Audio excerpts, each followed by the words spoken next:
Good afternoon, everybody, and welcome. I guess we don't have enough seats today. Wow. In the last quarter century, a sitting president of the United States has come to Davos only twice. Both times it was Donald Trump. So when I asked to serve in this new role that I have, he was one of the first leaders I called and invited to return. I first met the president about 25 years ago, but I worked most closely with him during the early months of COVID. This was March 2020. Markets were under extreme stress. Some economists were warning we could be headed towards a second Great Depression. What stood out to me during the extraordinary period was a president's willingness to bring together people from governments, from business, across institutions, across perspective, to think differently, and importantly, to act decisively. That instinct to act, especially in pivotal moments, is one reason I think he values the World Economic Forum. It is a unique institution that brings together the largest combination of government officials, business leaders, technology leaders, civil society and NGO leaders, anywhere in the world for a genuine dialogue, and particularly, importantly, this year.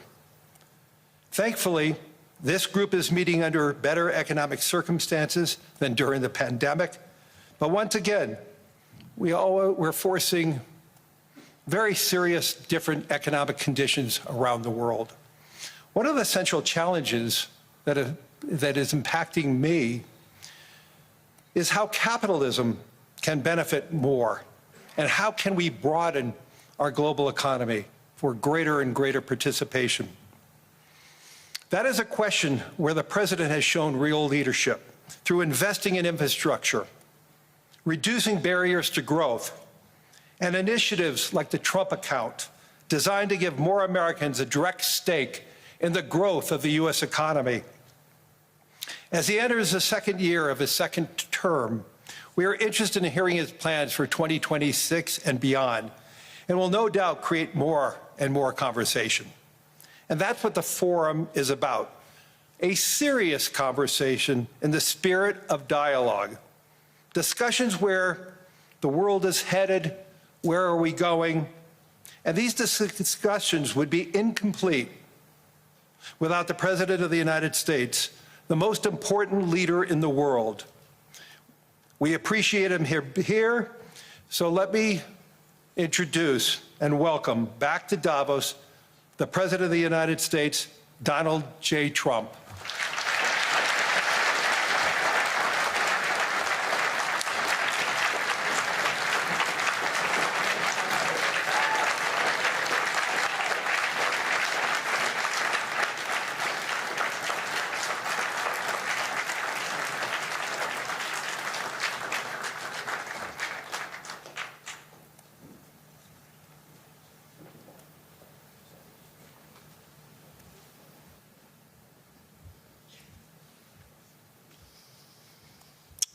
Well, thank you very much, Larry. It's great to be back in beautiful Davos, Switzerland, and to address so many respected business leaders, so many friends, few enemies, and all of the distinguished guests. It's a who's who, I will say that. I've come to this year's World Economic Forum with truly phenomenal news from America. Yesterday marked the one-year anniversary of my inauguration, and today, after 12 months back in the White House, our economy is booming, growth is exploding, productivity is surging, investment is soaring, incomes are rising, inflation has been defeated, our previously open and dangerous border is closed and virtually impenetrable. And the United States is in the midst of the fastest and most dramatic economic turnaround in our country's history. Under the Biden administration, America was plagued by the nightmare of stagflation, meaning low growth, and high inflation, a recipe for misery, failure, and decline. But now, after just 1 year of my policies, we are witnessing the exact opposite: virtually no inflation and extraordinarily high economic growth. Growth like I believe you'll see very shortly our country has never seen before, perhaps no country has ever seen before. Over the past 3 months, core inflation has been just 1.6%. Meanwhile, fourth quarter growth is projected to be 5.4%, far greater than anybody other than myself and a few others had predicted. Since the election, the stock market has set 52 all-time high records. So that's in 1 year, 52 records, adding $9 trillion in value to retirement accounts, 401ks, and people's savings. People are doing very well. They're very happy with me. Since my inauguration, we've lifted more than 1.2 million people off of food stamps, and after 4 years in which Biden secured less than $1 trillion of new investment in our country. Think of that, 1 trillion, substantially less than that. In 4 years, we've secured commitments for a record-breaking $18 trillion, and we think when the final numbers come out, they'll be closer to $20 trillion of investment. That's never been done by any country at any time, not even close. Just over 1 year ago, under the radical left Democrats, we were a dead country. Now we are the hottest country anywhere in the world. In fact, the United States economy is on pace to grow at double the rate that was projected by the IMF just last April. And with my growth and tariff policies, it should be much higher. I really believe we can be much higher than that. And this is all great news, and it's great for all nations. The USA is the economic engine on the planet, and when America booms, the entire world booms. It's been the history. When it goes bad, it goes bad. You all follow us down, and you follow us up, and we're at a point that I don't believe we've ever been. I never thought we could do it this quickly. My biggest surprise is I thought it would take more than a year, maybe like a year and 1 month. But it's happened very quickly. This afternoon, I want to discuss how we have achieved this economic miracle, how we intend to raise living standards for our citizens to levels never seen before, and perhaps how you too and the places where you come from can do much better by following what we're doing, because certain places in Europe are not even recognizable, frankly, anymore. They're not recognizable. And we can argue about it, but there's no argument. Friends come back from different places. I don't want to insult anybody, and say, I don't recognize it. And that's not in a positive way, it's in a very negative way. And I love Europe, and I want to see Europe go good, but it's not heading in the right direction. In recent decades, it became conventional wisdom in Washington and European capitals that the only way to grow a modern Western economy was through ever-increasing government spending, unchecked mass migration, and endless foreign imports. The consensus was that so-called dirty jobs and heavy industry should be sent elsewhere, that affordable energy should be replaced by the Green New Scam, and that countries could be propped up by importing new and entirely different populations from faraway lands. This was the path that Sleepy Joe Biden administration and many other Western governments very foolishly followed, turning their backs on everything that makes nations rich and powerful and strong. And there's so much potential in so many nations. The result was record budget and trade deficits and a growing sovereign deficit driven by the largest wave of mass migration in human history. We've never seen anything like it. Quite frankly, many parts of our world are being destroyed before our very eyes, and the leaders don't even understand what's happening. And the ones that do understand aren't doing anything about it. Virtually all of the so-called experts predicted my plans to end this failed model would trigger a global recession and runaway inflation. but we have proven them wrong. It's actually just the opposite. In 1 year, our agenda has produced a transformation like America has not seen in over 100 years. Instead of closing down energy plants, we're opening them up. Instead of building ineffective, money-losing windmills, we're taking them down and not approving any. Instead of empowering bureaucrats, we're firing them, and they're going out and getting jobs in the private sector for 2 and 3 times what they were making in government. So they started off hating me when we fired them, and now they love me. Instead of raising taxes on domestic producers, we're lowering them and raising tariffs on foreign nations to pay for the damage that they've caused. In 12 months, we have removed over 270,000 bureaucrats from the federal payrolls, the largest single-year reduction in government employment since the end of World War II. Nobody thought that was coming, but we had no choice. To make a country great, you can't have all federal jobs. We've cut federal spending by $100 billion and slashed the federal budget deficit by 27% in the single year. It's going to go down quite a bit more from that, driving inflation way down from the record highs of the Biden administration. Every month, they went up and up and up. I promised to cut 10 old regulations for every single new regulation, but instead I've cut, actually, till this point, 129 regulations for every 1 new regulation approved. So every time they come in with a new regulation, we do at least 10, but so far it's averaging out to 129, if you can believe it. In July, we passed the largest tax cuts in American history, including no tax on tips, no tax on overtime, no tax on Social Security for our great seniors. We also provided 100% expensing, that's the one they like, and bonus depreciation for all new equipment and capital investments to help companies expand and shift production to America. They are so in love with that. They build a plant, they're able to deduct it immediately, the whole thing, rather than waiting 38 to 41 years in the old days. This is a miracle taking place. Nobody thought it would ever be done by any country, but it's done by us. It was what made my first term the most successful 4-year term that we've ever had from a financial standpoint. And now we've upped it. This is a 10-year program, not a 1-year program. But you're allowed to deduct everything in 1 year. It used to be 38 to 41 years.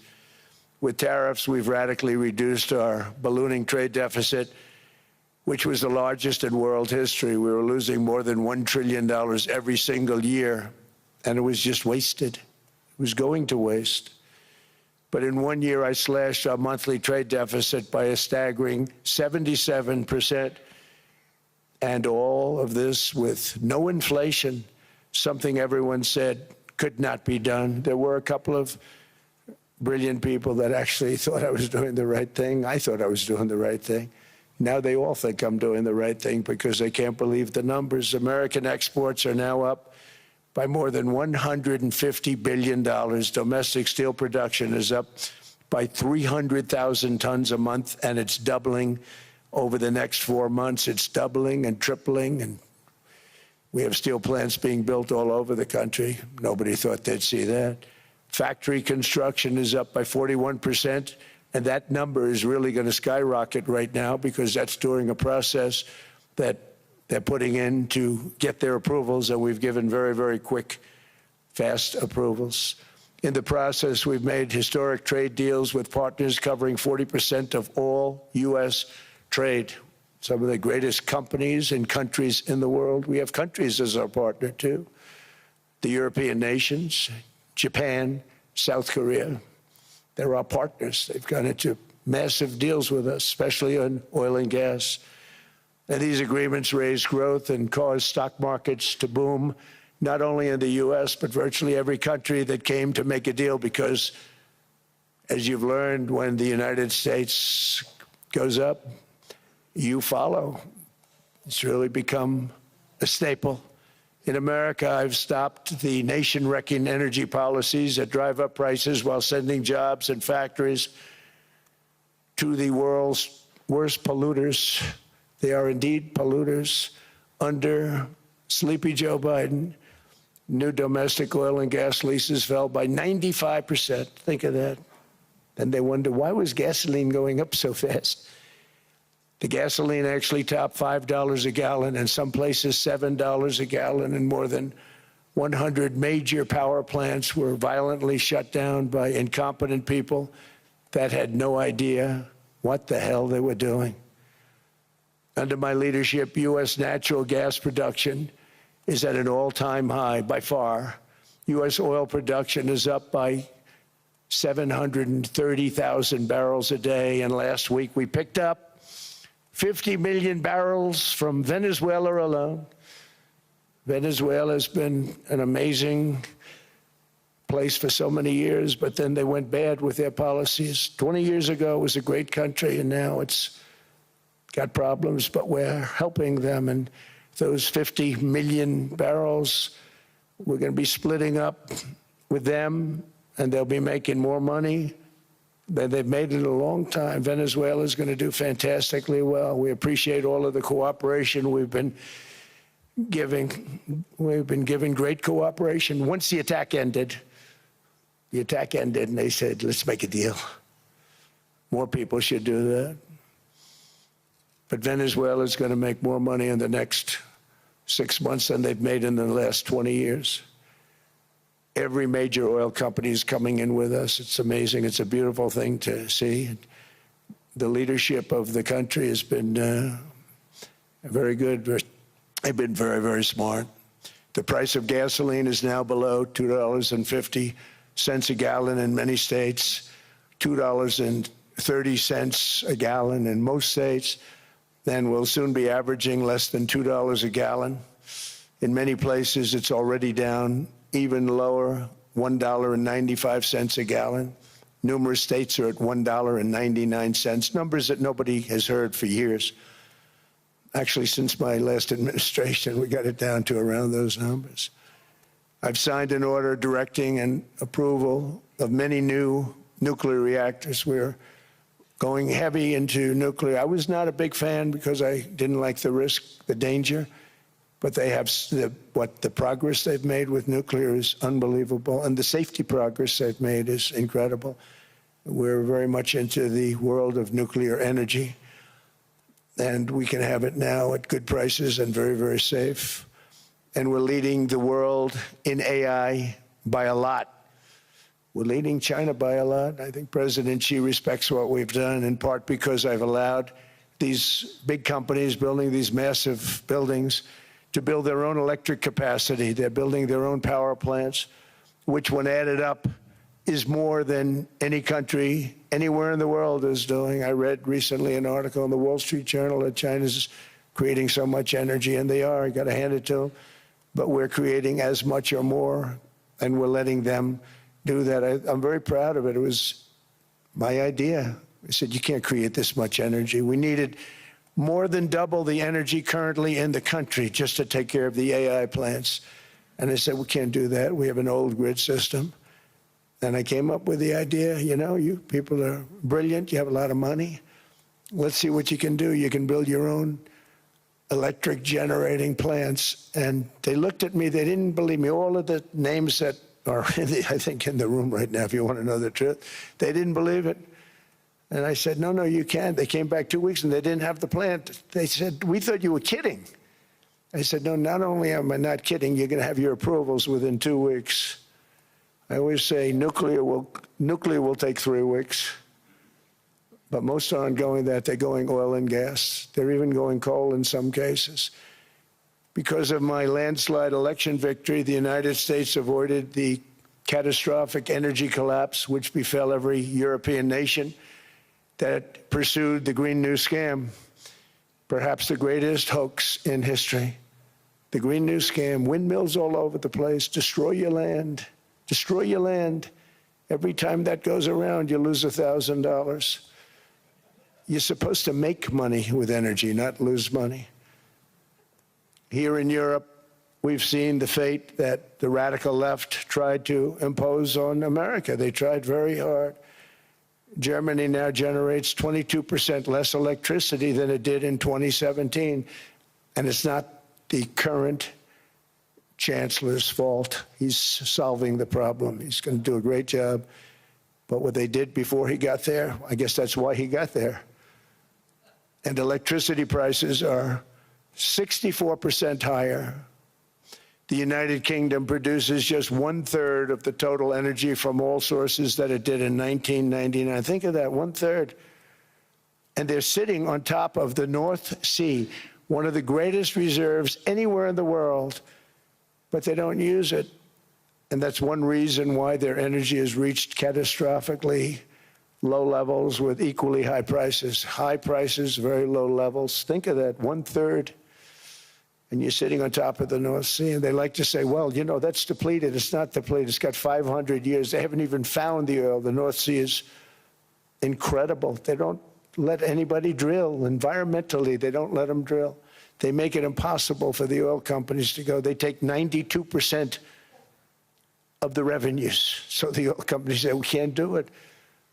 They came to see me. Is there anything you can do? I want Europe to do great. I want UK to do great. They're sitting on one of the greatest energy sources in the world, and they don't use it.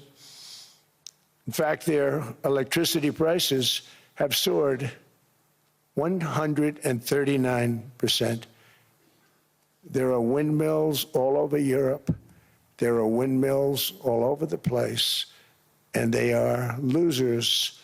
One thing I've noticed is that the more windmills a country has, the more money that country loses and the worse that country is doing. China makes almost all of the windmills, and yet I haven't been able to find any wind farms in China. Did you ever think of that? It's a good way of looking at it. They're smart. China's very smart. They make them, they sell them for a fortune. They sell them to the stupid people that buy them, but they don't use them themselves. They put up a couple of big wind farms, but they don't use them. They just put them up to show people what they could look like. They don't spin. They don't do anything. They use a thing called coal, mostly. But China goes with the coal. They go with oil and gas. They're starting to look at nuclear a little bit, and they're doing just fine. They make a fortune selling the windmills, though, and I think really that's one that they wouldn't be surprised if it stopped. They are shocked that it continues to go. They're very friendly with me. They're shocked that people continue to buy those damn things. They killed the birds. They ruin your landscapes. Other than that, I think they're fabulous, by the way. Stupid people buy them. The consequences of such destructive policies have been stark, including lower economic growth, lower standards of living, lower birth rates, more socially disruptive migration, more vulnerability to hostile foreign adversaries, and much, much smaller militaries. The United States cares greatly about the people of Europe. We really do. I mean, look, I am derived from Europe. Scotland and Germany, 100% Scotland, my mother, 100% German, my father. And we believe deeply in the bonds we share with Europe as a civilization. I want to see it do great. That's why issues like energy, trade, immigration, and economic growth must be central concerns to anyone who wants to see a strong and united West, because Europe and those countries have to do their thing. They have to get out of the culture that they've created over the last 10 years. It's horrible what they're doing to themselves. They're destroying themselves. It's beautiful, beautiful places. We want strong allies, not seriously weakened ones. We want Europe to be strong. Ultimately, these are matters of national security, and perhaps no current issue makes the situation more clear than what's currently going on with Greenland. Would you like me to say a few words of Greenland? I was going to leave it out of the speech, but I think I would have been reviewed very negatively. I have tremendous respect for both the people of Greenland and the people of Denmark, tremendous respect. but every NATO ally has an obligation to be able to defend their own territory. And the fact is, no nation or group of nations is in any position to be able to secure Greenland other than the United States. We're a great power, much greater than people even understand. I think they found that out 2 weeks ago in Venezuela. We saw this in World War II, when Denmark fell to Germany after just 6 hours of fighting and was totally unable to defend either itself or Greenland. So the United States was then compelled, we did it, we felt an obligation to do it, to send our own forces to hold the Greenland territory, and hold it we did at great cost and expense. They didn't have a chance of getting on it, and they tried. Denmark knows that. We literally set up bases on Greenland for Denmark. We fought for Denmark. We weren't fighting for anyone else. We were fighting to save it for Denmark. Big, beautiful piece of ice. It's hard to call it land. It's a big piece of ice. But we saved Greenland and successfully prevented our enemies from gaining a foothold in our hemisphere. So we did it for ourselves also. And then after the war, which we won it big. Without us, right now you'd all be speaking German and a little Japanese, perhaps. After the war, we gave Greenland back to Denmark. How stupid were we to do that? But we did it. But we gave it back. But how ungrateful are they now? So now our country and the world face much greater risks than it did ever before because of missiles, because of nuclear, because of weapons of warfare that I can't even talk about. 2 weeks ago, they saw weapons that nobody ever heard of. They weren't able to fire one shot at us. They said, what happened? Everything was discombobulated. They said, we've got them in our sights. Press the trigger, and nothing happened. No anti-aircraft missiles went up. There was one that went up about 30 feet and crashed down right next to the people that sent it. They said, what the hell is going on? Those defensive systems were made by Russia and by China. So they're going to go back to the drawing boards, I guess. Greenland is a vast, almost entirely uninhabited and undeveloped territory. It's sitting undefended in a key strategic location between the United States, Russia, and China. That's exactly where it is, right smack in the middle. Wasn't important nearly when we gave it back. You know, when we gave it back, it wasn't the same as it is now. It's not important for any other reason, you know, everyone talks about the minerals. There's so many places. There's no rare earth, no such thing as rare earth. There's rare processing, but there's so much rare earth. And this, to get to this rare earth, you got to go through hundreds of feet of ice. That's not the reason we need it. We need it for strategic national security and international security. This enormous unsecured island is actually part of North America, on the northern frontier of the Western Hemisphere. That's our territory. It is therefore a core national security interest of the United States of America. And in fact, it's been our policy for hundreds of years to prevent outside threats from entering our hemisphere, and we've done it very successfully. We've never been stronger than we are now. That's why American presidents have sought to purchase Greenland for nearly 2 centuries. You know, for 2 centuries they've been trying to do it. They should have kept it after World War II, but they had a different president. That's all right. People think differently. Much more necessary now than it was at that time, however. In 2019, Denmark said that they would spend over $200 million to strengthen Greenland's defenses. But as you know, they spent less than 1% of that amount. 1%, there's no sign of Denmark there. And I say that with great respect for Denmark, whose people I love, whose leaders are very good. It's the United States alone that can protect this giant mass of land, this giant piece of ice, develop it and improve it and make it so that it's good for Europe and safe for Europe and good for us. And that's the reason I'm seeking immediate negotiations to once again discuss the acquisition of Greenland by the United States, just as we have acquired many other territories throughout our history, as many of the European nations have. They've acquired, there's nothing wrong with it. Many of them, some went in reverse, actually, if you look. Some had great, vast wealth, great, vast lands all over the world. They went in reverse. They're stuck back where they started. That happens too. But some grow. But this would not be a threat to NATO. This would greatly enhance the security of the entire alliance, the NATO alliance. The United States is treated very unfairly by NATO. I want to tell you that. And when you think about it, nobody can dispute it. We give so much and we get so little in return. And I've been a critic of NATO for many years. And yet I've done more to help NATO than any other president by far, than any other person. You wouldn't have NATO if I didn't get involved in my first term. The war with Ukraine is an example. We are thousands of miles away, separated by a giant ocean.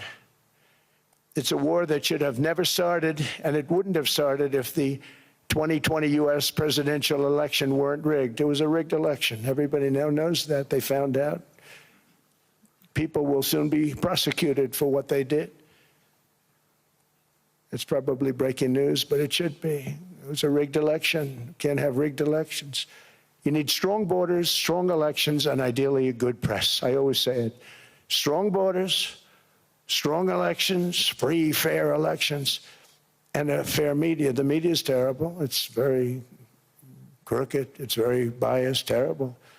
But someday it'll straighten out because it's losing all credibility. Think of it, when I went in a landslide, a giant landslide, won all 7 swing states, won the popular vote, won everything, and I only get negative press. That means that it has no credibility. And if they're going to get credibility, they're going to have to be fair. So you need a fair press. But you also need those other elements. And I inherited a terrible, terrible situation. If you look, the border was open, the inflation was raging, everything was bad with the United States when I came into office. But I also inherited a mess with Ukraine and Russia, something that would have never happened. And I know Putin very well. He and I would discuss Ukraine. It was the apple of his eye, but he wasn't going to do anything. I said, Vladimir, you're not doing it. He would never have done it. It was terrible what happened. I could see it happening, too. After I left, I could see it happening. Biden had given Ukraine and NATO $350 billion, a staggering sum, $350 billion. I came in, and just like the southern border, just like inflation, just like our economy, I said, wow, this place is in trouble, meaning our country. All of these things were out of control. But the border was out of control. We fixed it with the strongest border anywhere in the world. And I've now been working on this war for 1 year, during which time I settled 8 other wars. India, Pakistan, I settled other wars that were, Vladimir Putin called me, Armenia, Azerbaijan. He said, I can't believe you settled that one. They were going on for 35 years. I settled it in 1 day. And President Putin called me. He said, you know, I can't believe I worked on that war for 10 years trying to settle it. I couldn't do it. I said, do me a favor, focus on settling your war. Don't worry about that one.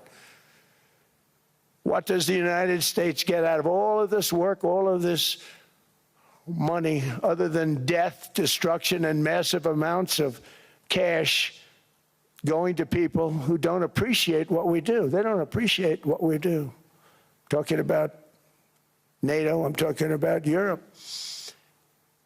They have to work on Ukraine. We don't. The United States is very far away. We have a big, beautiful ocean separating us. We have nothing to do with it. Until I came along, NATO was only supposed to pay 2% of GDP. But they weren't paying, most of the countries weren't paying anything. The United States was paying for virtually 100% of NATO. And I got that stopped. I said, that's not fair. But then, more importantly, I got NATO to pay 5%, and now they were paying, and now they are paying. So something nobody said was possible. They said, we will never go up higher than 2%.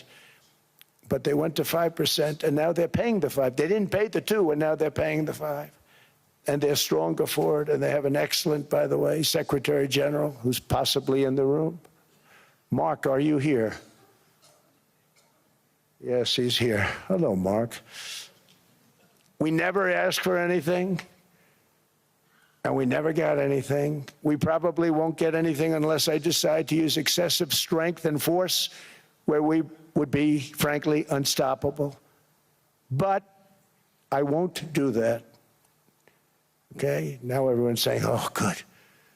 That's probably the biggest statement I made, because people thought I would use force. I don't have to use force. I don't want to use force. I won't use force. All the United States is asking for is a place called Greenland, where we already had it as a trustee, but respectfully returned it back to Denmark not long ago after we defeated the Germans, the Japanese, the Italians, and others in World War II. We gave it back to them. We were a powerful force then, but we are a much more powerful force now, after I rebuilt the military in my first term and continue to do so today. We have a budget of $1.5 trillion. We're bringing back battleships. The battleship is 100 times more powerful than the great battleships you saw in World War II, those great, big, gorgeous ships, the Missouri, the Iowa, the Alabama.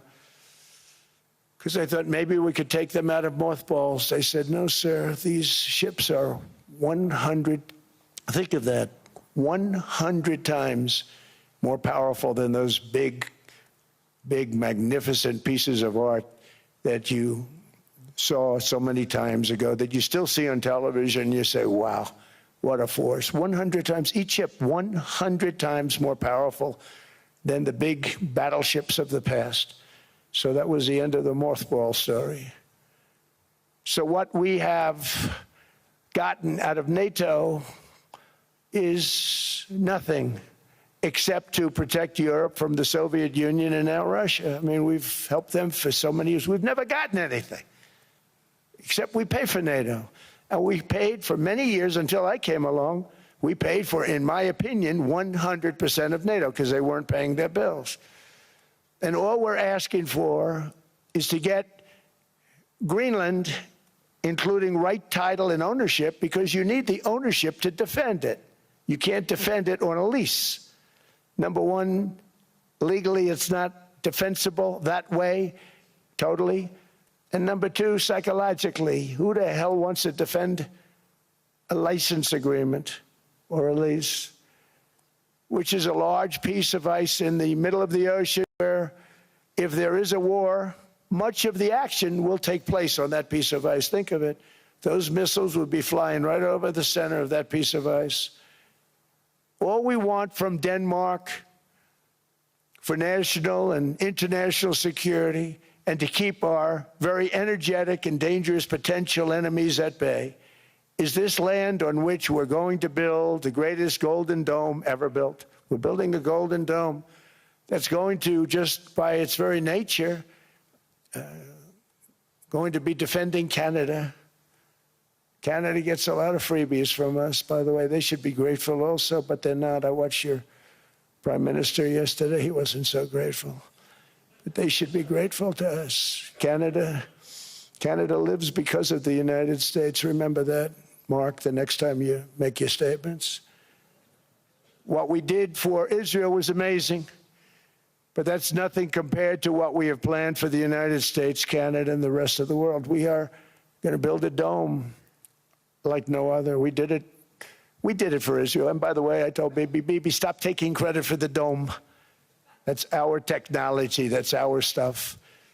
But they had a lot of courage, and they were good fighters, and they did a good job, and we wiped out the Iran nuclear threat like nobody can believe. Nobody's ever seen anything like it. That, Venezuela, taking down Soleimani, wiping out al-Baghdadi when he tried to reinstitute ISIS. We did a lot. I did a lot of big things. all perfectly executed. Everyone was perfectly executed. Somebody told me that, a military expert told me, "Sir, everything you've done has been perfectly executed." I said, "I know." So other presidents have spent, whether foolishly or not, trillions and trillions of dollars on NATO and gotten absolutely nothing in return. We've never asked for anything. It's always a one-way street. Now they want us to help them with Ukraine. And we say, we're going to. I'm really helping, not even them. I want to see, last week, if you saw, it was 10,000 soldiers, but last month it was 31,000 soldiers died. 31,000. That's this room times, the number of people in this room times 30. Think of it. 30,000 soldiers died in 1 month. The month before it was 27,000. The month before that it was 28,000. The month before that it was 25,000. It's a bloodbath over there. And that's what I want to stop. It doesn't help the United States, but these are souls. These are young people. Look like you, look like some of you right in the front row. They go to war. Their parents are so proud. Oh, there he goes, comes back. 2 weeks later, they get a call, your son's head's been blown off. I want to stop it. It's a horrible war. It's the worst since World War II. They keep going, they'll exceed World War II. The numbers are staggering, how many people they've lost. They don't want to talk about it. Ukraine and Russia lost just tremendous amounts. And I'm dealing with President Putin, and he wants to make a deal, I believe. I'm dealing with President Zelensky, and I think he wants to make a deal. I'm meeting him today. He might be in the audience right now. But they got to get that war stopped because too many people are dying, needlessly dying. Too many souls are being lost. It's the only reason I'm interested in doing it. But in doing it, I'm helping Europe, I'm helping NATO, and I've until the last few days when I told them about Iceland, they loved me. They called me daddy, right, last time. A very smart man said, he's our daddy. He's running it. I was like running it. I went from running it to being a terrible human being. But now what I'm asking for is a piece of ice, cold and poorly located, that can play a vital role in world peace and world protection. It's a very small ask compared to what we have given them for many, many decades. But the problem with NATO is that we'll be there for them 100%. But I'm not sure that they'd be there for us. If we gave them the call, gentlemen, we are being attacked. We're under attack by such and such a nation. I know them all very well. I'm not sure that they'd be there. I know we'd be there for them. I don't know that they'd be there for us. So with all of the money we expend, with all of the blood, sweat, and tears, I don't know that they'd be there for us. They're not there for us on Iceland, that I can tell you. I mean, our stock market took the first dip yesterday because of Iceland. So Iceland's already cost us a lot of money. But that dip is peanuts compared to what it's gone up. And we have an unbelievable future in that stock. That stock market is going to be doubled. We're going to hit 50,000, and that stock market's going to double in a relatively short period of time because of everything that's happening. But this is a good example. After giving NATO and European nations trillions and trillions of dollars in defense, they buy our weapons. We make the greatest weapons in the world, but now we're going to make them faster, much faster. You saw that. I put a cap on the salaries. Then I put no buybacks, no stock buybacks, no various other things that they were doing. I mean, they were making $50 million, but it would take them 3 years to give you a Patriot missile. I said, that's not good. My chauffeur can do a better job than that, and he makes slightly less than 50. They make big salaries. If they're going to make those big salaries, they're going to have to produce a lot faster. The good news is we have the greatest equipment in the world. Now we're going to start making it a lot faster. They're going to build additional plants. And all of the money that goes into stock buybacks is going to go into building plants. We're not allowing stock buybacks by defense companies any longer. They're going to build new plants to make Tomahawks, Patriots. We have the best equipment, F-35s. F-47 one just coming out. They say it's the most devastating plane, fighter jet ever. Who knows? They called it 47. If I don't like it, I'm going to take the 47 off it. I wonder why they called it 47, to think about that. But if I don't like it, I'm going to take that 47 off. But it's supposed to be the stage 6. It's supposed to be the first stage 6 plane, undetectable, like our B-2 bombers were undetectable. They flew right over Iran. They were undetectable. And they did their job, and they got the hell out of there. So we want a piece of ice for world protection, and they won't give it. We've never asked for anything else, and we could have kept that piece of land, and we didn't. So they have a choice. You can say yes, and we will be very appreciative, or you can say no, and we will remember. A strong and secure America means a strong NATO, and that's one reason why I'm working every day to ensure our military is very powerful, our borders are very strong, our economy is strong, because national security requires economic security and economic prosperity, and we have the greatest that we've ever had. Biden and his allies destroyed our economy and gave us perhaps the worst inflation in American history. They say 48 years, I say forever, but I think 48 years is the equivalent to forever. Whether it's 48 years or ever, it's terrible, costing the typical family $33,000. What they did to this country should never, ever be forgotten. It's early, but he has to be rated as the worst president we've ever had by far. The auto pen did much of the damage. The auto pen, he was the auto pen president, because I don't believe a sane president would have ever signed the kind of things that he signed. But now grocery prices, energy prices, airfares, mortgage rates, rent, and car payments are all coming down, and they're coming down fast. We inherited a mess, but we've done a hell of a job in 12 months. Under my most favored nation policy for drug prices, the cost of prescription drugs is coming down by up to 90%, depending on the way you calculate. You could also say 5, 6, 7, 800%. There are two ways of figuring that. But we have a favored nations policy that every president wanted, no president was able to get. I got it, and other nations approved it. And I had to use tariffs in order to get it, because they said, no way. In other words, a pill that costs 10% in London costs $130. Think it costs $10 in London, costs $130 in New York or in Los Angeles. And I'd say, boy, that's bad. Friends of mine would say, you know, we go to London, you can buy the stuff for nothing. We go all over the world, we can buy it for nothing. Because basically America was subsidizing every nation in the world, because presidents allowed them to get away with it. It became very tough. So when I called up Emmanuel Macron, I watched him yesterday with those beautiful sunglasses. What the hell happened? But I watched him sort of be tough. But he was at $10 for a pill. And I said, Emmanuel, and I have all the big pharmaceutical companies are in total agreement. It wasn't easy, by the way. They're tough, smart.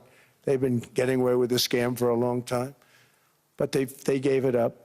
But they said, you'll never get the countries to approve it. I said, why is that? Because they won't. They always said, we're not paying any more. Get the rest for the United States. So over the years, they stayed the same. We just went up, up, up. And I mean, we would pay 13, 14, 15 times more than certain countries would. So I said, no, they'll approve it 100%. Sir, you'll never get them to approve it. I said, I guarantee you. But I actually started with Emmanuel, who probably is in the room too. And I like him. I actually like him. Hard to believe, isn't it? And I said, Emmanuel, you're going to have to lift the price of that pill to $20, maybe $30. Think of that. That means it's a doubling of prescription drugs. Might be a tripling, might be a quadrupling. It's not easy. No, no, no, Donald, I will not do that. I said, yes, you will, 100%. He said, no, no, no.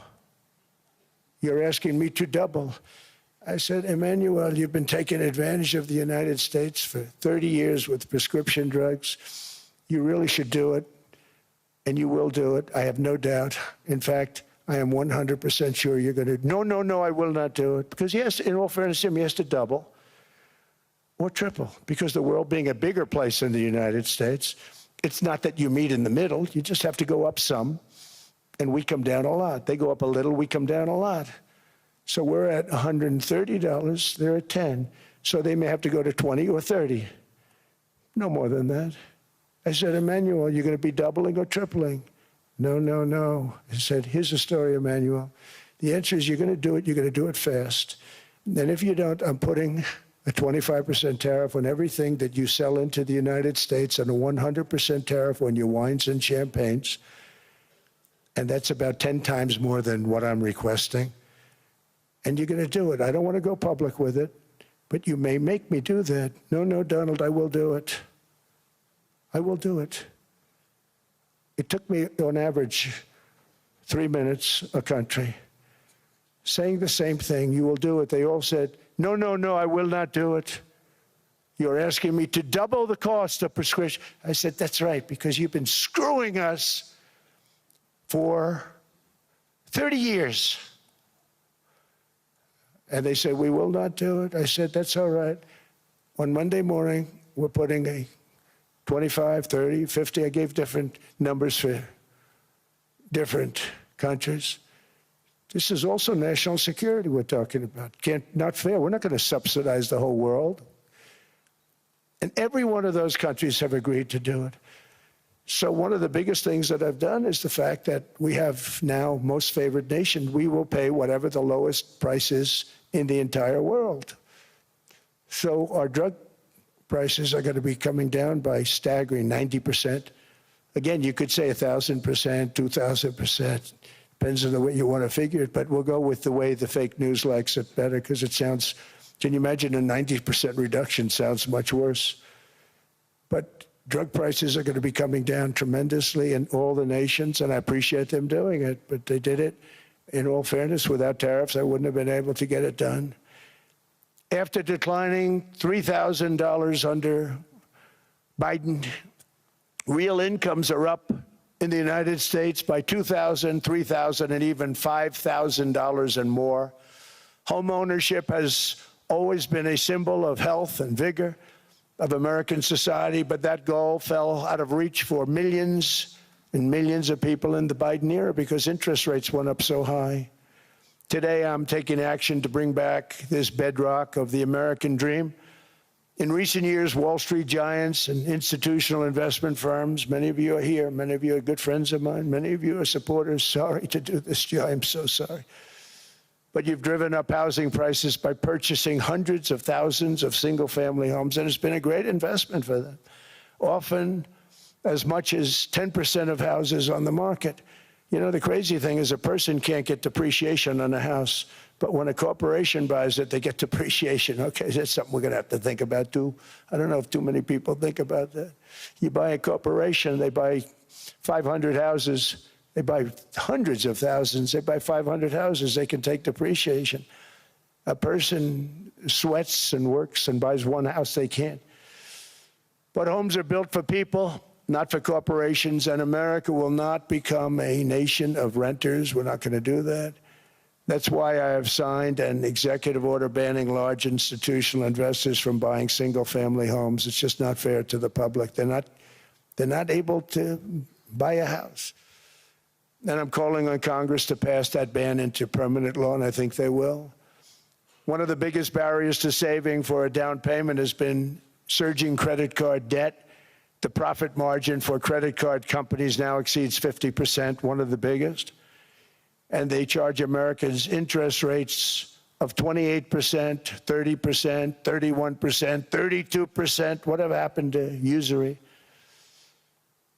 So to help our citizens recover from the Biden disaster, all caused by this horrible president, just horrible president, I'm asking Congress to cap credit card interest rates at 10% for 1 year.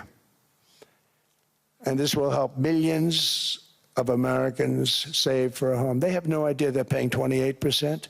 They go out there a little late in their payment and they end up losing their house. It's terrible. To unleash innovation in savings and financing, I'm also working to ensure America remains the crypto capital of the world.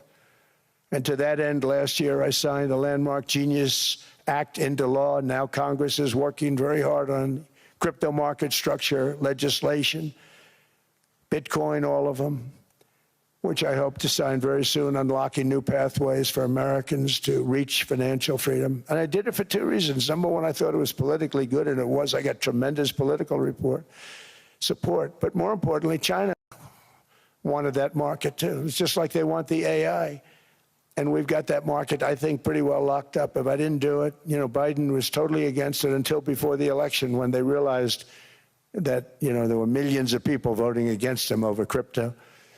And all of a sudden, they loved it very much, but it was too late. They blew it.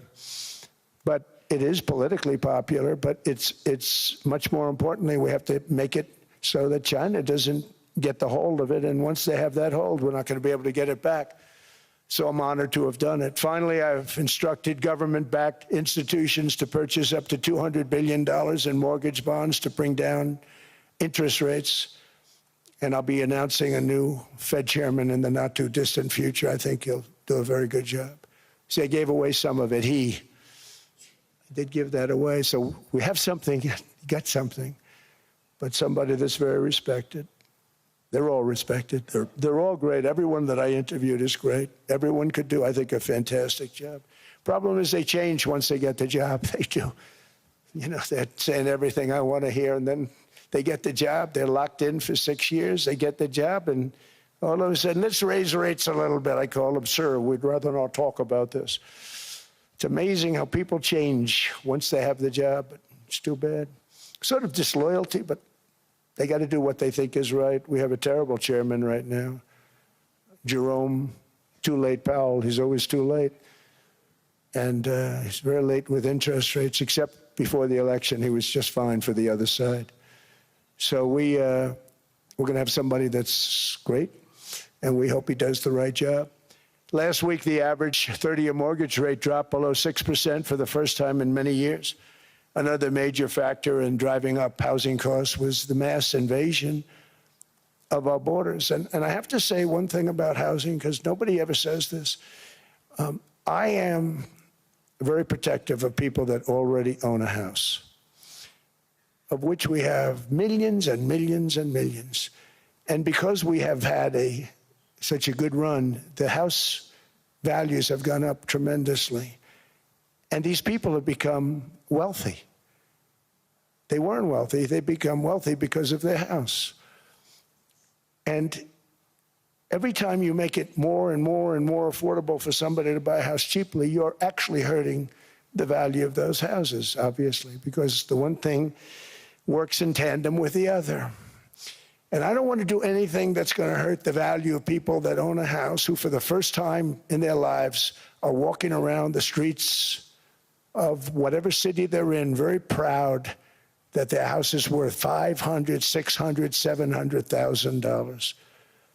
Now, if I want to really crush the housing market, I could do that so fast that people could buy houses, but you would destroy a lot of people that already have houses. In some cases, they've mortgaged their house, and the mortgage would be very low, and all of a sudden the mortgage without any changes becomes very high, and they end up losing the house.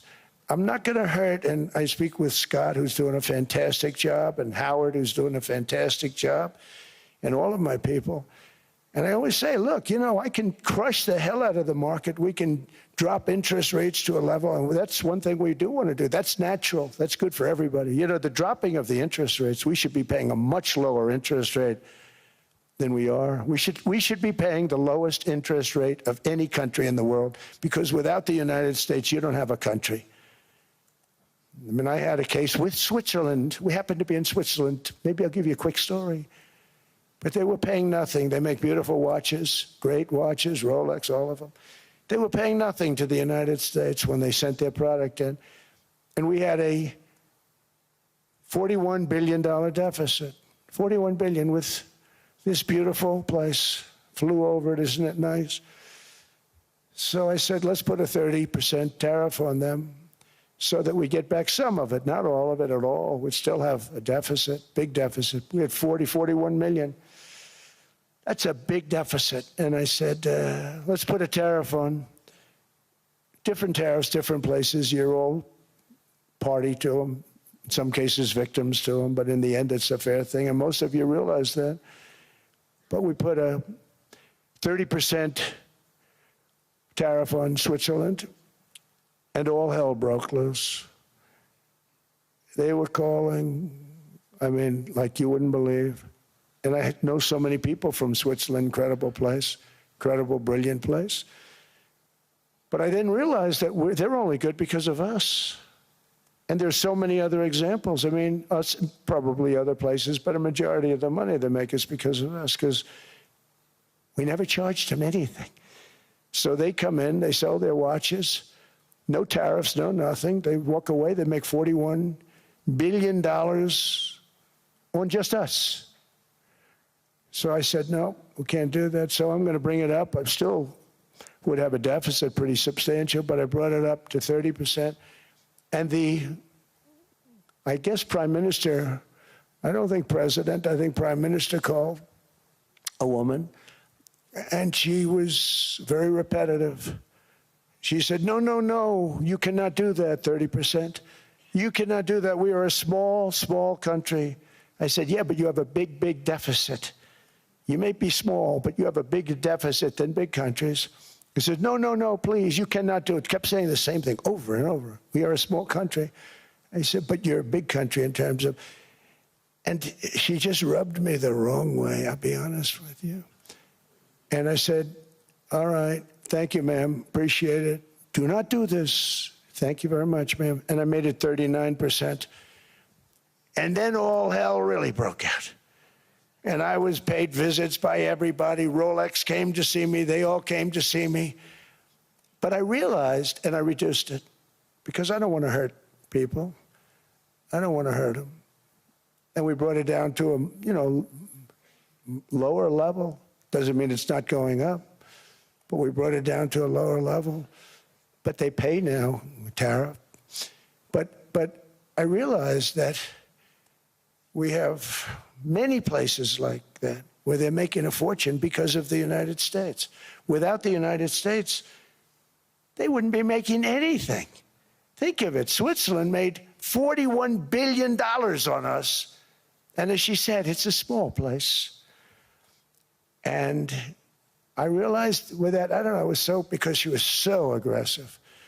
And I realized in that conversation that the United States is keeping the whole world afloat. Many places, I could give you 6, 7 places just in the people in this little area. I know every one of them. They're sort of, they're looking down. They don't want to see me. They don't want to stare me in the eyes. But they're taking advantage of, everybody took advantage of the United States. But I've been very fair, and I gave them a tariff, and it was fine. But I realized that without us, it's not Switzerland anymore. Without us, it's not any of the countries that are represented here. And we want to work with the countries. We want to work with them. We're not looking to destroy them. I could have said 39, 40%. I could have said I want a 70% tariff, then we make money with Switzerland. But Switzerland would have been probably destroyed, financially destroyed. I don't want to do that. But we should be paying the lowest interest rate of everybody. I hope Scott's listening to this, because we should be paying the lowest interest rate of everybody. Without us, most of the countries don't even work. And then you have the protection factor. Without our military, which is the greatest in the world by far, without our military, you have threats that you wouldn't believe. You wouldn't believe. You don't have threats because of us, and that's because of NATO. One other thing, and I have to say it so importantly, in the old days, and I used to say I'm the youngest in the room. Now I'm among the older. I hate to say it.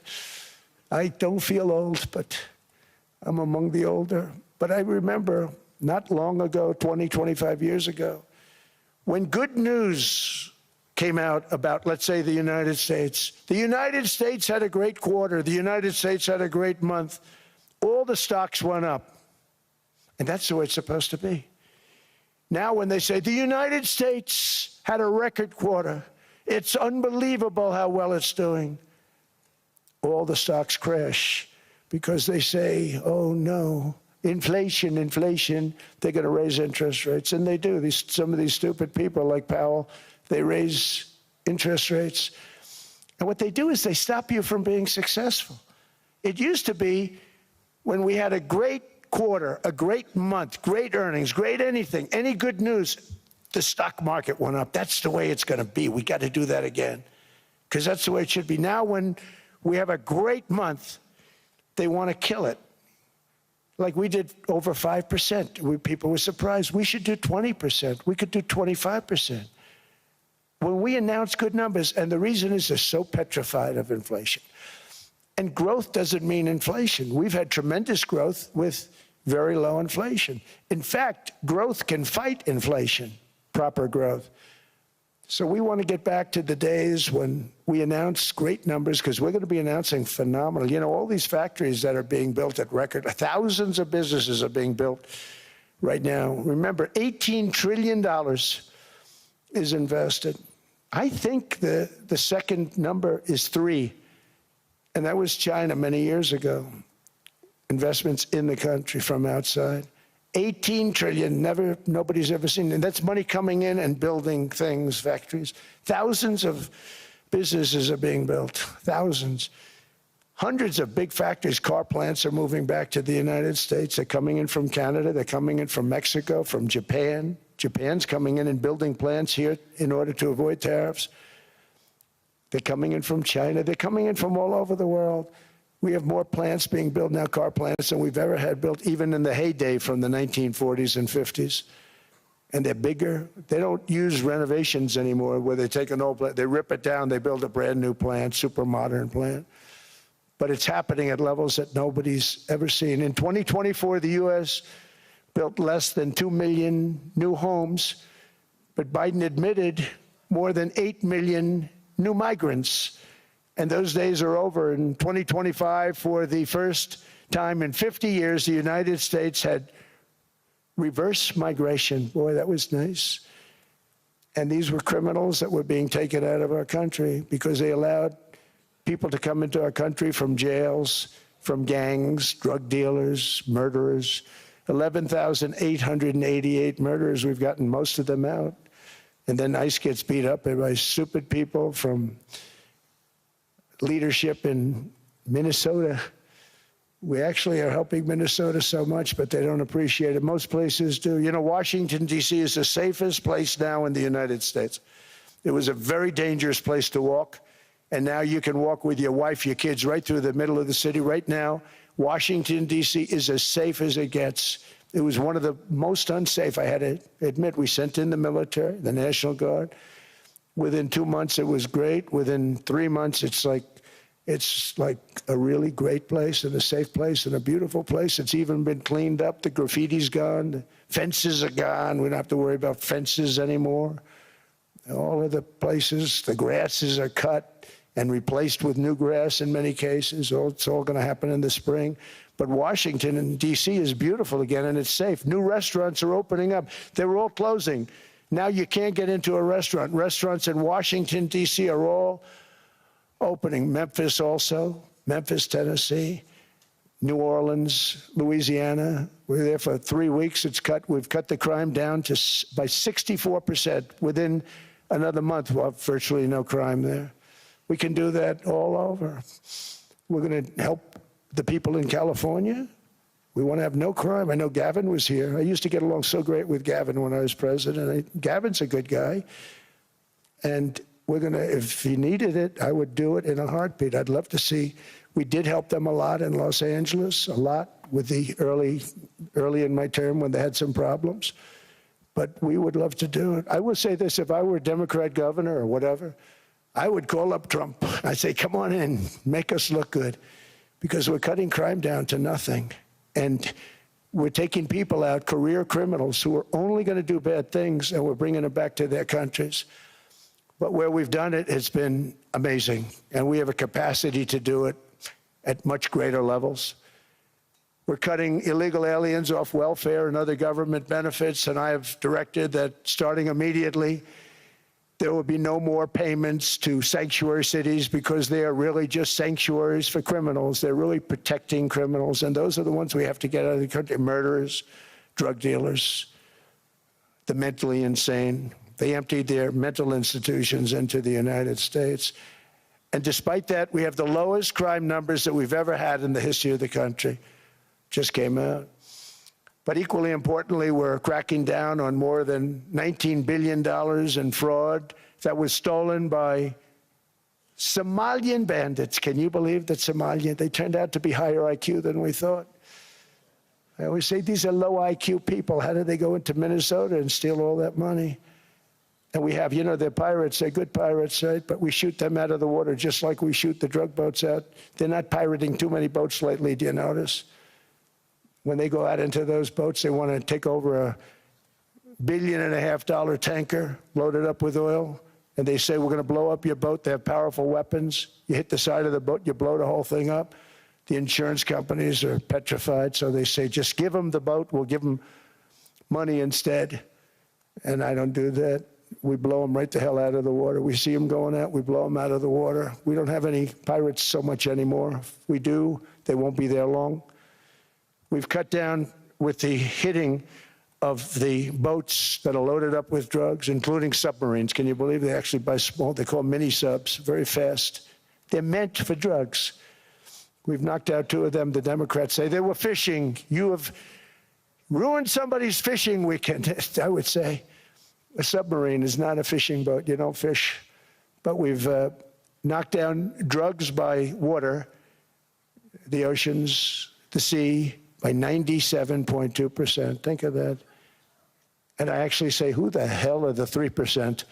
Because I would not want to be piloting one of those boats. We knocked them down, and now we're going to start on land. We're going to knock it all out. The land is the easy part. What we did on sea is incredible, and that's our great military. The situation in Minnesota reminds us that the West cannot mass import foreign cultures which have failed to ever build a successful society of their own. I mean, we're taking people from Somalia, and Somalia is a failed, it's not a nation. Got no government, got no police, got no military, got no nothing. And then we have this fake congressperson who they just reported is worth $30 million. You believe this? Ilhan Omar, talking about the Constitution that provides me. She comes from a country that's not a country, and she's telling us how to run America. Not going to get away with it much longer, let me tell you. The explosion of prosperity and conclusion and progress that built the West did not come from our tax codes. It ultimately came from our very special culture. This is the precious inheritance that America and Europe have in common. We share it. We share it, but we have to keep it strong. We have to become stronger, more successful, and more prosperous than ever.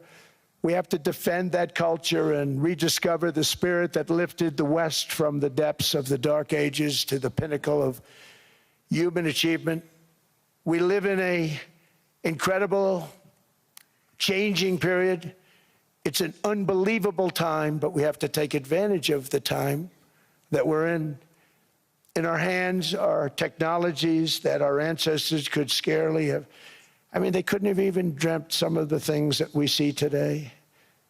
And so rapidly they're produced. I mean, AI, 2 years ago, nobody ever heard of the term, and now everybody's talking about it. And it can have some very good purpose. It could also have some dangerous purpose, and for that we have to watch out. But some tremendous things are happening because of it. And we're leading by so much. We're doing so well. But opportunities that are bigger and grander than ever before in human history are right before us. It is the pioneers in this room. Many of you in this room are true pioneers. You're two truly brilliant, brilliant people. Just your ability to get a ticket is brilliant because you have about 50 people for every seat. I don't know what, that's Larry. Everything Larry touches turns to gold. He made this very successful. But you're in this room, And some of you are the greatest leaders anywhere in the world. You're the greatest brains anywhere in the world. And the future is unlimited, and to a large part because of you, and we have to protect you, and we have to cherish you. I always say we have to cherish our brilliant people because there aren't many of them. So together with confidence, boldness, and persistence, let us lift up our people, grow our economies, defend our shared destiny, and build a future for our citizens that is more ambitious, more exciting, more inspiring, and greater than the world has ever seen. We're in a position to do things that nobody else has ever even thought of before. And many of the people in this room are the ones that are doing it, and I want to congratulate you, and I'm with you all the way. You can do things that nobody else can even think about. So I congratulate you on your tremendous success. And the United States is back, bigger, stronger, better than ever before. And I'll see you around. Thank you all very much. Thank you very much.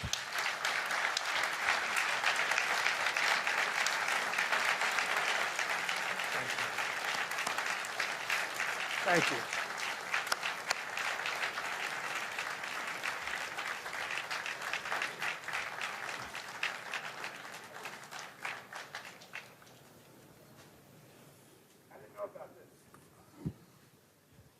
This was supposed to be a nice fire chat, Mr. President. Yes, good. I got set up. No, I did know. You made the job for the moderator really easy. Thank you, Mr. President, for your speech. I do have a few follow-up questions, if it's okay. Sure. I don't think I should start with Greenland, maybe. I'll start with the economy. The U.S. economy is doing really well. But how to sustain this growth moving forward? Because there's always a recession looming around the corner. Well, you know, the one thing about economies and recessions is sometimes you get hit unexpectedly and there's nothing you can do about it. All brilliant people, but there's nothing. One example was COVID. We had an economy going at levels like nobody had ever seen my first 2.5, 3 years. And then I heard the word pandemic, not COVID. They came up with that name over a period of time. We won't get into that. But I heard the word pandemic. And I had a poll come out that was so strong just prior to that, and I was with the two best pollsters, McLaughlin and Fabrizio, and they said, sir, George Washington and Abraham Lincoln, if they came back and ran as president and vice president, they couldn't beat you. And then what happened is the following day, I was told to stay tuned because there's something really bad happening in China. There are bodies laying all over Wuhan, right around that certain building that we talk about. I always said it came from Wuhan. It did come from Wuhan. And they were body bags. We saw it by satellite. And they said, there are strange things happening in China. And so it began. And we ended up with the COVID, and the whole world suffered. We did a phenomenal job. I don't think we got the credit we deserved. We did something that Operation Warp Speed, which some people say was one of the greatest military feats ever. We did a great job. Used our military, used a lot of people. But sometimes you get hit with things, nothing you can do. You get hit with things like that unexpectedly. And we got through it. And when I left, the stock market was higher than it was previous to the COVID coming up. And that was, I called it a great achievement. But things happen, bad things happen. The things that we can stop are wars if we're smart. That we can stop. Those are a matter of being intelligent and having intelligent people on the other side, because wars are the worst of all. Wars are worse than anything. But we can stop wars because that's sort of up to us. But things like dust flying in the air, wherever COVID comes from or whatever comes, sometimes you have to be a little bit lucky. But we are poised to have an economy like no other, not only in this country, but anywhere. And you know, when you hear the kind of numbers that I can tell you that Scott Bessent was with me the other day, and he's looking at numbers. He said, I can't. And that's all he's done his whole life, pretty much your whole life. Scott, you weren't going to be a football player, I don't think. Scott was not that great at football, but he was always good at numbers, right? And he was looking at numbers. He said, "I've never seen anything like this." We're poised to do things that no other country's ever done. And, you know, luck, I hate to say it, but we need a little luck. We don't want to get hit by something that nobody could have thought. Whoever thought we were going to hit by a pandemic? You know, when I heard the word pandemic, I said, oh, that's an ancient problem. World War I, they lost 100 million people. It actually ended World War I. A lot of people don't know. The Spanish flu in World War I ended the war because all the soldiers were sick. The soldiers were so sick on both sides, and that war was raging, and they were all dying from the Spanish flu. They were sick as dogs. They couldn't fight. So, you know, you don't know how that would have turned out. But so we do, I mean, subject to that, and I always have to put a caveat in for it, but we're poised to have the greatest growth of any large country, I think any country that there's been. When you look at what's happening in the United States, it's really amazing. Thank you. One thing that maybe keeps you up at night, I know you don't sleep that much anyway, Mr. President, is the debt. The U.S. debt is high, is now the biggest expenditure on your budget. How to get out of that impasse? Well, the big thing is growth. I mean, growth is the way. If we grow like this, we go from having a $37 trillion. We go from having high debt to low debt. But we also are cutting expenses, you know, the old-fashioned way. We have extraordinary growth. I think we're going to be growing our way out. I think we're going to be paying off debt. We're taking in tremendous money from tariffs fairly. And again, I'm using them judiciously. You know, Switzerland's a case study. I could have gotten much more. I could have asked for much more. But we're using them judiciously. But I think growth, most importantly, and then cutting costs. Now, if you take a look at Minnesota, $19 billion in fraud and other things. People going to airports, they came into the country, they don't have 10 cents, and they're leaving with hundreds of thousands of cash in their bags. When we get to that, and our DOJ, Pam, and Todd, and all the people that work over there, and all of the people that work in here, I can tell you, Scott Bessent is working on that. It's a priority, right? You have your whole team. We're in there looking for where this money is coming from, how much it is. It could be more than $19 billion. Can you believe that? That's just one state. If we were able to cut out 50% of the fraud, 50%, and we should be able to do better than that, we would have a balanced budget without having to talk about even growth.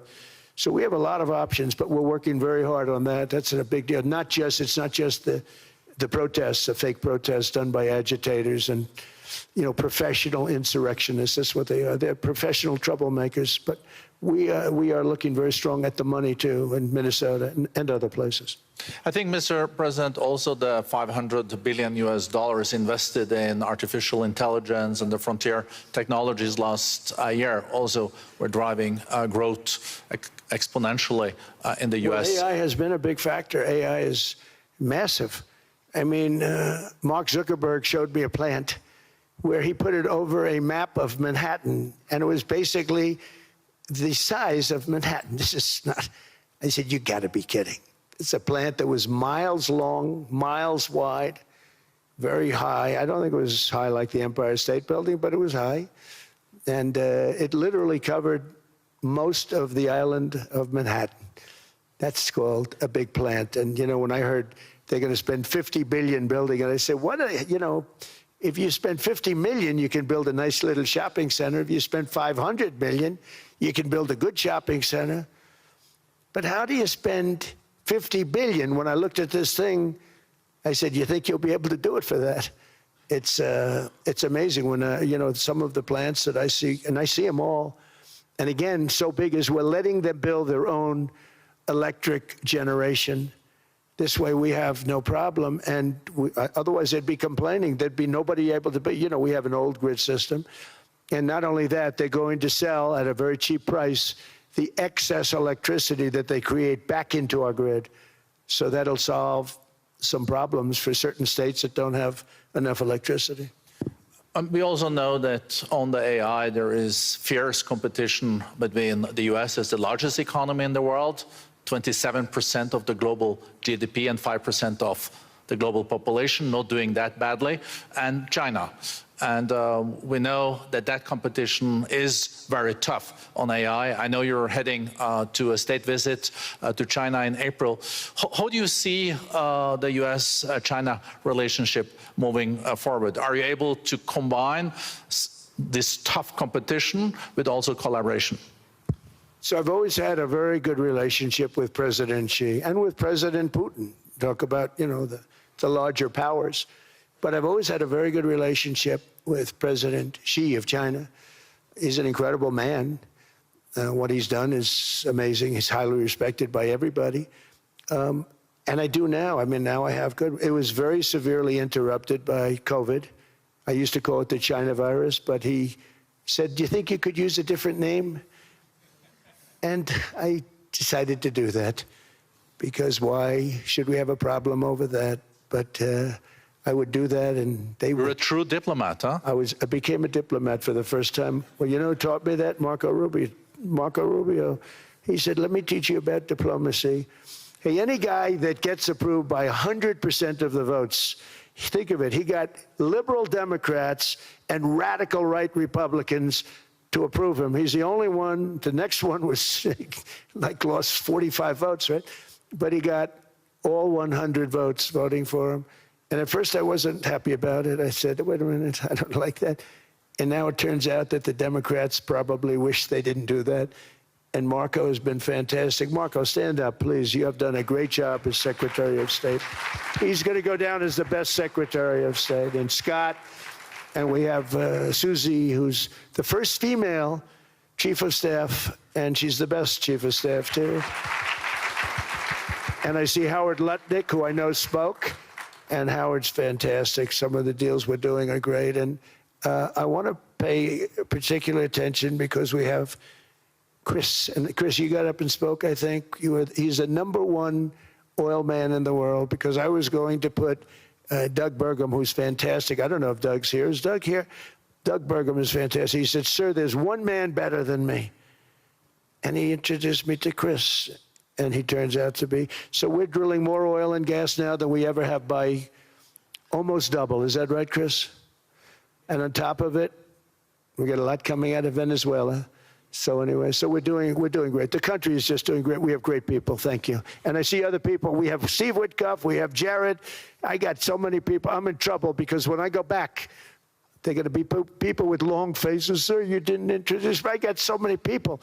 And we have a lot of the greatest people anywhere in the world. I know them all. So I won't continue, because we'd be here all day. Thank you, Mr. President. We also know that you're a deal maker, and then maybe coming back to Greenland and Ukraine. What kind of deal in the end do you see between the U.S. And Denmark? Because, I guess you see it now as a negotiation going on, or? Well, it's costing Denmark hundreds of millions a year to run it. And Denmark's a small country and wonderful people. But, it's very expensive. It's a very big piece of ice. And it's very important. I mean, I don't want to repeat the speech, but it's very important that we use that for national and international security. That can create a power that will make it impossible for the bad guys to do anything against the perceived good ones. And it's a great block for Europe. Just like, Denmark was supposed to spend hundreds of millions of dollars. They didn't spend the money. They didn't spend anything, almost. And we'll see what happens. I just say this. NATO has treated the United States of America very unfairly. We never asked for anything. We never got anything. We actually took care of the needs of NATO for years and years, which I felt was always unfair. So I got NATO to pay, because they're rich countries. But I think it's time that NATO step up. We're helping them with Ukraine. Without us, I think Putin would have gone all the way. I think we have it. I think that could have been a World War III, if you want to know the truth. If Kamala was elected, or Joe, any one of those, those thinkers, I think you could have ended up in World War III. And I will say Steve Witkoff has been dealing incredibly with But we're not going to have World War III. We want to get it stopped, but we're not going to have World War III. I think if I wasn't elected, I think that could have evolved into World War III. It was a very, very bad situation, and it still is, but it's not that kind of bad. It's bad because so many young people are being killed. How close do you think there is on an agreement on Ukraine? I had the pleasure of speaking with Steve Witkoff and Jared Kushner yesterday. I know they're working hard on it. I know that they're also traveling now. Do you see this very close or still? Well, I hate to say it. I thought that was going to be so. I settled 8 wars plus. And I thought that was going to be one of my easier ones. Not the easiest. Some I settled in a matter of hours because I'm good at that stuff. You know, the United Nations should be doing this. I shouldn't be doing it, but it doesn't matter. It's got to get done, saving a lot of lives. We're saving millions of lives. With Ukraine, Russia, there's tremendous hatred between President Zelensky and President Putin. That's not good. That's not good for settlements. We know from dealing. There's abnormal hatred. With that being said, I think Russia wants to make a deal. I think Ukraine wants to make a deal. And we're going to try getting a deal done. We're getting, I think, Steve, I think I can say that we're reasonably close. But what happens is oftentimes we'll have a deal with Russia. Russia's set, and President Zelensky will not do it. You saw that when he was in the Oval Office. I was not happy. And then we'll have President Zelensky wants to make a deal, and Putin doesn't want to make the deal. It's a very difficult balance, and it's big time, and it is, you know, to use a word, it's a bloodbath. It's horrible what's happening. It's a drone war. The drones are killing, you know, thousands of people a week, thousands. We have to get it stopped. So I believe they're at a point now, I'm going to meet with President Zelensky later today. I believe they're at a point now where they can come together and get a deal done. And if they don't, they're stupid. That goes for both of them. And I know they're not stupid. But if they don't get this done, they are stupid. So I don't want to insult anyone, but you got to get this deal done. Too many people are dying. It's not worth it. President Sisi is sitting on the first row here. He spoke earlier today and also complimented you on the Gaza deal. I think there will be a signing tomorrow. Of course, there are different views on this, but how important do you think this signing is on the Board of Peace? And do you think this is going to sustain? Do you think we now will see Gaza reconstructed and the billions of US dollars invested? I do. I mean, I think we have peace in the Middle East. There are some little situations like Hamas, and Hamas has agreed to give up their weapons. Now, you know, they were born with a weapon in their hand, so it's not easy to do. When they were born with a rifle in their hand. It's not an easy thing for them, but that's what they agreed to. They've got to do it. And we're going to know, Jared, over the next 2 or 3 days, certainly over the next 3 weeks, whether or not they're going to do it. If they don't do it, they'll be blown away very quickly. They'll be blown away. You know, we have 59 countries that are part of that whole peace deal. And some of those countries aren't even they're near the Middle East, but they're not in the Middle East traditionally. And they want to come in and take out Hamas.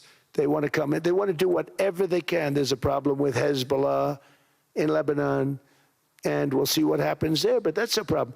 But there are these little flames, but there's peace in the Middle East. Now, had we not gone in and knocked out with those big, beautiful, we just ordered 25 brand new ones, the latest and the greatest, the B-2 bomber. Think of them, they went in there at 2 o'clock in the morning with no moon, no light, no nothing, and every single one of those massive bombs hit its target, 100,000-pound bombs hit its target, every one of them.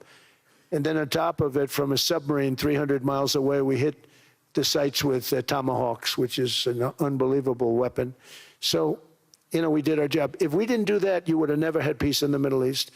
And the countries like Saudi Arabia, UAE, and Qatar could never have, and others could never have signed anything because you would have had this dark cloud, and the dark cloud was Iran with nuclear. Iran would, if we didn't take them out, they would have had a nuclear weapon within 2 months. They were very close to having the nuclear weapon, and we hit them hard. And it was a total obliteration. If they may try again, but they're going to have to try from a different area because that area was obliterated. Incredible thing we did. And because we did that, we were able to make peace. If we didn't do that, I would say, Jared and Steve, if we didn't do that, there was no chance of making peace because the countries I just named and other countries could have never signed off. They were afraid. They were afraid. We had a bully. The bully was Iran, the bully of the Middle East. They used to call it for years. They were the bully of the Middle East. They're not the bully of the Middle East anymore. Mr. President, I know you even had to change a plane last night, so I guess you didn't have much sleep, but I think but your energy is still there. I know you have several bilateral meetings. I know you're also hosting a reception. So thank you so much for coming back to Davos. Thank you so much. It's highly appreciated. Well, thank you very much. Thank you, everybody, very much. Thank you. Thank you.